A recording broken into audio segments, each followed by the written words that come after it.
Olá, estamos aqui com mais um episódio da nossa série de especialidades da Conscienciologia e hoje a gente vai falar sobre cosmoética. Estamos aqui na Cosmoethos e vamos conversar com o Regrisson. Acompanhem.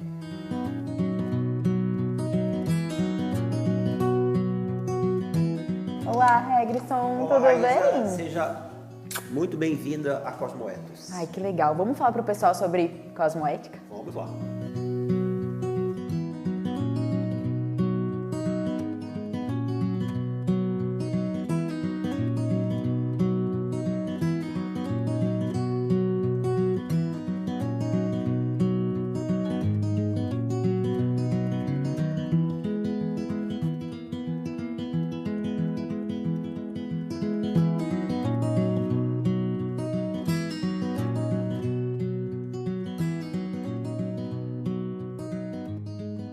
Regrisson, qual a diferença entre ética e cosmoética?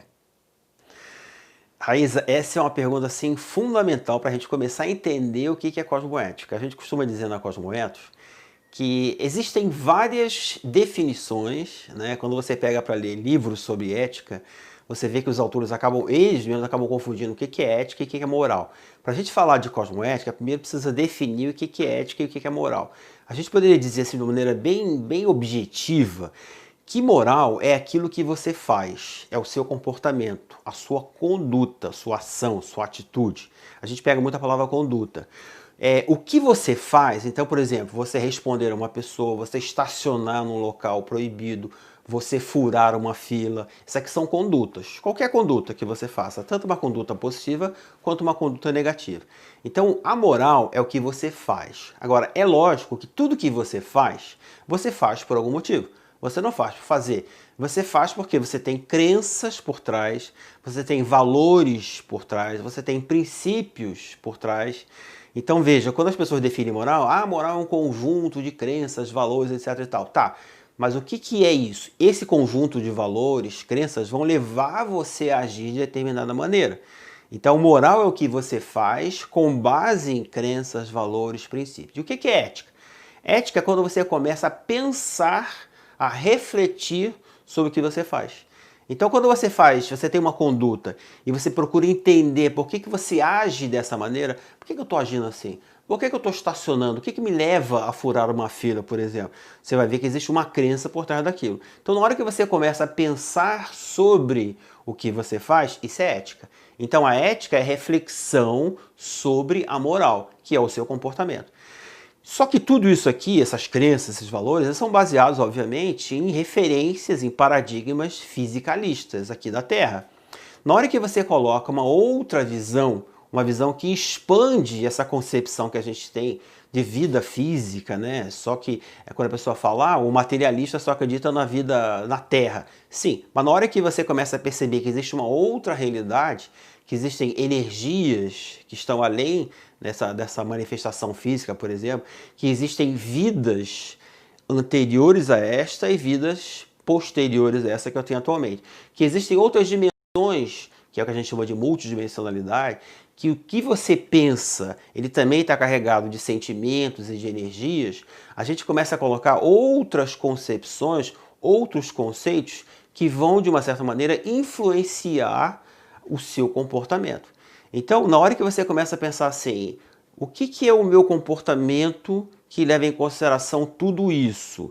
Esse meu comportamento, ele agora é uma moral cósmica. O que é moral cósmica? É o que eu faço levando em consideração tudo isso que eu falei ainda agora, levando em consideração as energias, o que eu penso, que vai influenciar o outro, vidas passadas, né, que eu tenho, por exemplo, visões, né, ou talentos que eu adquiri em vidas passadas. Então, na hora que eu começo a analisar o meu comportamento, levando em consideração tudo isso, isso é moral cósmica. E eu começo a analisar tudo isso, né, levando em consideração esses fatores, isso é cosmoética. Então, veja, na hora que uma pessoa, né, vamos dar um exemplo aqui bem fácil, ela estaciona numa vaga de idoso ou de cadeirante, vamos falar de cadeirante. Ela está provocando, né, aquela ação dela vai ter uma consequência. Por exemplo, ela pode pensar assim, se ela for analisar, agora usando a cosmoética, ela está analisando uma conduta dela.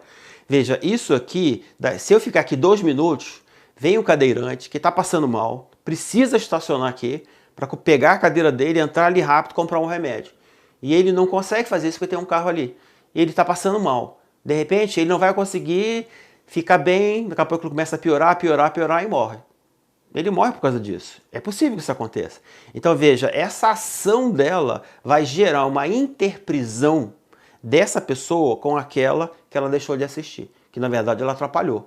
Então na hora que eu começo a pensar sobre o que vai ocasionar as minhas ações, isso é uma visão mais de uma reflexão cosmoética. Então cosmoética, segundo a definição do professor Valdo, né, num dos tratados que é 60 experimentos, é a ética ou a reflexão sobre a moral cósmica, multidimensional, que vai muito além dessa ética da intrafisicalidade. Então cosmoética quando você começa a pensar, levando em consideração que as minhas energias também influenciam, que as vidas passadas que eu tive também vão influenciar nas minhas decisões, etc e tal, né? Que a multidimensionalidade também afeta. Então eu saber que existem outras consciências ao meu redor, isso também afeta as minhas condutas, né? Vai trazer consequências em relação a isso. Então, quando a pessoa pensa assim, a ética, ela começa a analisar condutas em relação à ética, ela está analisando condutas em relação a coisas da intrafisicalidade. A cosmoética é muito mais abrangente do que isso. Quais são as principais ciladas, armadilhas que impedem as pessoas de serem cosmoéticas? Porque a gente sabe que ser ético já é difícil, então ser cosmoético deve ser um pouquinho mais. Essa é uma pergunta bem interessante, porque assim, como a gente está começando a vivenciar um novo paradigma, né, obviamente que há vidas que a gente vem com um paradigma fisicalista, ou um paradigma religioso, ou um paradigma científico, ou um paradigma político, seja o que for. São vários tipos de paradigma, né? O paradigma, por exemplo, do cavaleiro, na época lá medieval, né, que ele matava, ou do samurai lá, que ele defendia lá, o senhor feudal dele. Então veja, a gente agora está adquirindo, né, uma nova noção de paradigma. Não dá para dizer que é assim, agora eu conheci o paradigma consciencial, então a partir de hoje eu já vou funcionar pensando na multidimensionalidade, nas energias. Não. Ele requer que a gente tenha muita autovigilância, né? Você precisa estar muito atento a isso. E ele requer que você realmente assuma esse compromisso de começar a viver, né, de acordo com esse paradigma. Por que eu estou falando isso? Porque isso vai exigir muito da gente lucidez, estar lúcido. Porque a maior parte, se você parar para pensar, existem estudos que mostram que nossa vida ela é muito dominada por hábitos. Né? Então, assim, uma boa parte da nossa vida você acaba agindo de maneira, digamos assim, meio que no automático, meio que animal, sabe? Você é dominado pelos hábitos que você tem no dia a dia. Então, por exemplo, tem gente que você fala com a pessoa, oi fulano, você não fez isso aí direito. Ele já parte para cima de você na agressividade. Ele não para pensar por que ele está agindo daquela maneira. O que leva ele a agir dessa maneira? Isso é aquilo que eu estava falando com você ainda agora. Quais são as crenças que eu tenho, quais são os valores que eu tenho, quais são os princípios que eu tenho, quais são as regras do dia a dia que eu tenho que me levam a agir dessa maneira. Então, na hora que eu começar a ampliar essa minha lucidez em relação ao que eu faço no dia a dia, né, isso vai melhorar o meu nível de compreensão do paradigma consciencial, desses pilares que fundamentam o paradigma consciencial. Então, na hora que eu começar a usar um princípio básico, que é o princípio maior que a gente tem na Conscienciologia, que é o princípio da descrença, não acredite em nada, nem mesmo naquilo que lhe informarem aqui. A gente tem isso aqui na sala, né? Experimente, tenha suas experiências pessoais, tenha suas reflexões sobre as suas experiências, porque uma coisa importante, a experiência em si, ela não muda a sua maneira de pensar. Você precisa refletir sobre aquela experiência. Você pode ter a mesma experiência durante 10 anos. Tem professor que ele tem a mesma conduta durante 10 anos, ele dá a mesma aula durante 10 anos. Se ele não muda aquilo, se ele não começa a pensar o que aquela turma precisa, o que aquela turma, como é que eu posso melhor ajudar aquela turma, ele não muda a maneira dele de dar aula. Então, tudo na vida, você tem que ter experiência, você tem que refletir sobre aquilo. Então, se eu começar a refletir sobre o que eu faço no dia a dia, e isso exige de mim uma lucidez muito grandes, exige um discernimento muito grande para eu começar a discernir. Olha, isso aqui não é mais para mim. Olha, essa postura ela já não cabe mais para mim. Então, na hora que eu começar a fazer isso, eu estou ampliando, né, a minha autoconsciencialidade, que é a qualidade da minha consciência. O que eu já sei, o que eu estou aprendendo, como é que eu posso mudar. Então, por exemplo, o jeitinho brasileiro é clássico disso. Porque a gente estava ainda agora aqui conversando nos bastidores sobre o jeitinho brasileiro. O jeitinho brasileiro, você falou uma palavra antes que eu achei muito interessante, que é a questão da coerção. Veja, existe, segundo um sociólogo, né, Emile Durkheim, você deve ter ouvido falar, né, ou de repente alguém já ouviu falar, que ele falava sobre uma coisa chamada fato social. Tem duas características do fato social. Um que ele é coercitivo e o outro que ele é externo a gente. Veja, a linguagem, ou a língua, vamos colocar a língua, ela é um fato social. A língua portuguesa, como qualquer outra língua, ela é um fato social. Você fala português porque você nasceu no Brasil, você foi criado no Brasil. Então veja, a língua ela era externa a você e ela se impôs a você. Você não podia chegar no momento e falar assim, gente, eu não quero falar português, eu quero falar inglês, que é a língua mais falada no planeta. Eu já quero falar inglês, eu já quero aprender. Não tem isso. Porque você foi obrigada a falar essa língua. Então, por exemplo, eu fiz uma pesquisa sobre a questão do jeitinho brasileiro. O jeitinho brasileiro é uma cultura. As pessoas elas são obrigadas, né, porque aquilo é externo, o jeitinho brasileiro é externo a você.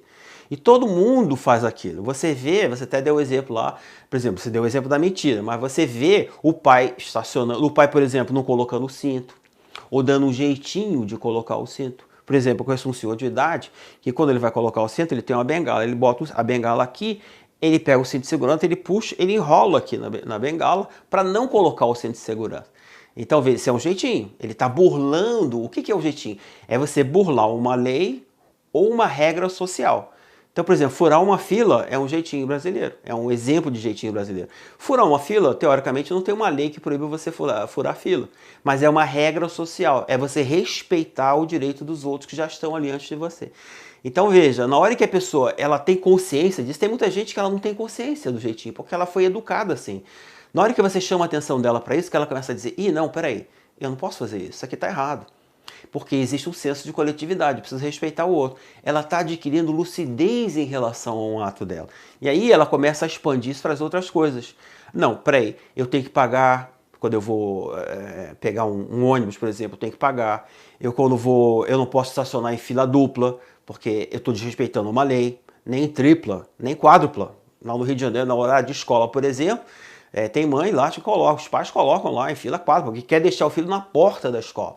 Então ele está interessado no direito dele, o dos outros não interessa. É o privilégio, que é uma característica do jeitinho brasileiro. Né? É a questão de levar vantagem. Então na hora que a gente começar a pensar no grupo, né, no coletivo, eu vou começar a eliminar essas coisas de vantagem pessoal, porque eu preciso respeitar o outro, e aí eu vou começar a ampliar e não vou ter mais pegadinha. Não vai ter mais aquela desculpa que a gente agora deu um exemplo, que é assim, a pessoa vê que só tem uma vaga de idoso ou uma vaga de cadeirante. Aí ela vai, mas eu tô com pressa. A característica da linguagem do jeitinho é só um minutinho. É só um minutinho, eu vou ali rapidinho, que é o diminutivo, né? E já volto. Só que nesse rapidinho vem um idoso que está precisando, que eu ando muito com o meu sogro de carro. E a gente vê, ele tem a placa lá, né? Você tem que ter um cartão de idoso. Tem muita gente que estaciona e não tem o cartão. Então você tem que ter o cartão de idoso. Então quantas vezes eu estou andando com o meu sogro, eu quero estacionar em algum lugar porque ele tem dificuldade de andar, então não dá para ficar botando o carro longe para poder entrar até a porta, por exemplo, do shopping. Então eu vejo que muita gente coloca a vaga, o carro na vaga de idoso. E as pessoas dizem, não, mas esse famoso só um minutinho. Então isso se aplica para várias coisas. É o aluno que faz a carteira de escola só para poder pagar a meia. Né? Então, se você parar para pensar, é a pessoa que bate ponto para o outro. Uma vez eu dei uma palestra sobre o jeitinho brasileiro numa instituição que era uma empresa, até aqui em Foz. E quando eu falei sobre essa coisa do cartão de ponto, foi um constrangimento na hora. Assim. Muita gente se olhou rapidamente, a gente lê, né?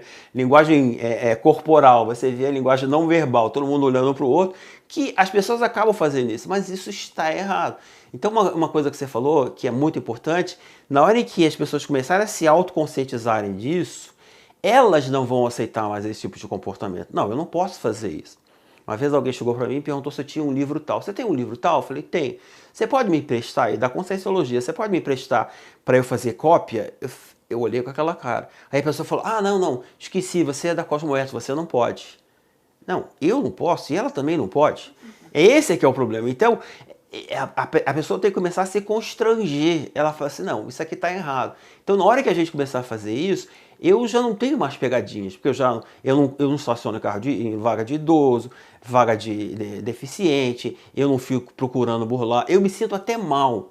Então, por exemplo, se eu vou ao cinema e eu compro a cadeira, porque aqui em Foz agora eu não sei se as cadeiras aqui são numeradas, mas você vai para Rio de Janeiro, São Paulo, Curitiba, as cadeiras são numeradas. Então, quando eu compro o meu ingresso para assistir um filme, tem lá a cadeira fila A, número 7. Eu vou sentar a número 7, porque foi essa que eu comprei.